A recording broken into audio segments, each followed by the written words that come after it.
करें माँ के आगमन की तैयारी। नवरात्रि में जो भी पूरी श्रद्धा और भक्ति से व्रत करता है, माँ उस दुर्गा उसकी रक्षा करती हैं और उसकी बाधाओं को दूर करके उसकी सभी मनोकामनाएं पूरी करती हैं। शारदीय नवरात्रि का प्रारंभ आश्विन शुक्ल की प्रतिपदा से होता है।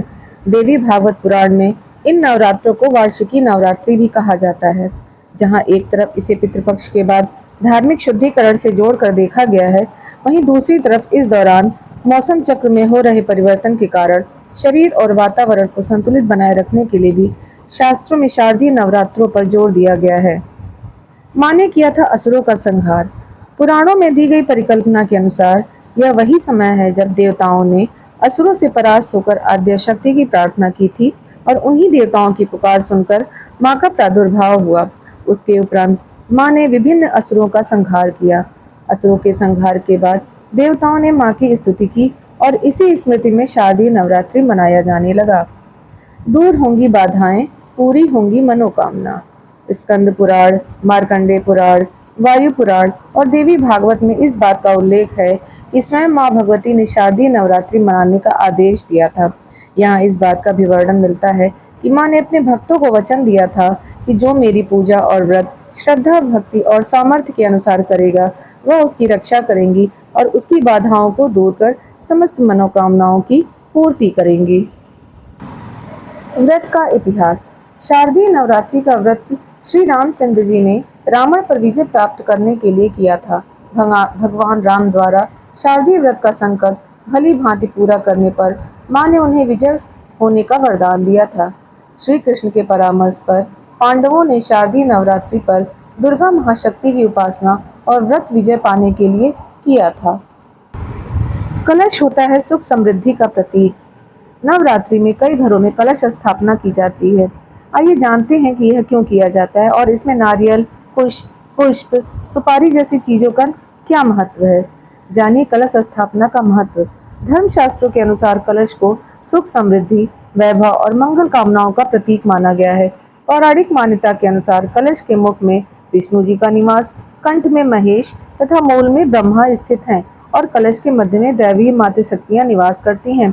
इसलिए पूजन के दौरान कलश को देवी देवता की शक्ति, तीर्थ स्थान आदि का प्रतीक मानकर स्थापित किया जाता है। सबसे पहले गणपति का आह्वान। शास्त्रों की परंपरा के अनुसार किसी भी पूजा के पहले गणपति की उपासना की जाती है। कलश स्थापना से पूर्व हाथ में पुष्प लेकर भगवान गणेश का आवाहन करें। आवाहन के लिए हाथ में चावल और पुष्प लेकर नीचे दिए गए इस मंत्र का उच्चारण करें।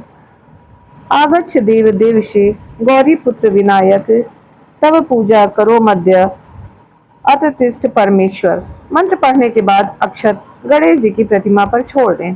कैसे की जाती है कलश स्थापना। कलश पर कलावा बांधकर उसके मुख पर आम का पल्लव रखें। कलश में जल, सुपारी, अक्षत, दूर्वा, मुद्रा डालें और स्वास्तिक चिन्ह बनाकर कलश को पूर्ण करें। हाथ में अक्षत और पुष्प लेकर वरुण देवता का कलश में आवाहन करें। अब कलश पर नारियल स्थापित करने की प्रक्रिया शुरू करें। नारियल का जल से आचमन करके रोली से तिलक करें। नारियल पर लाल वस्त्र यानी टूल लपेटें और जनेऊ पहनाकर कलश पर स्थापित करें। स्थापित करने के बाद नारियल पर तांबूल और अक्षत से देवताओं का आवाहन करके कलश स्थापना की संपूर्ण प्रक्रिया को विधिवत तरीके से संपन्न करें। स्थापना से जुड़ी वस्तुओं का महत्व। जल। पवित्र जल इस बात का प्रतीक है कि हमारा मन श्रद्धा, तरलता, संवेदना से भरा रहे। स्वास्तिक चिन्ह। कलश पर लगाया जाने वाला स्वास्तिक चिन्ह हमारी 4 अवस्थाओं जैसे बाल्य, युवा, प्रौढ़ और वृद्धावस्था का प्रतीक है।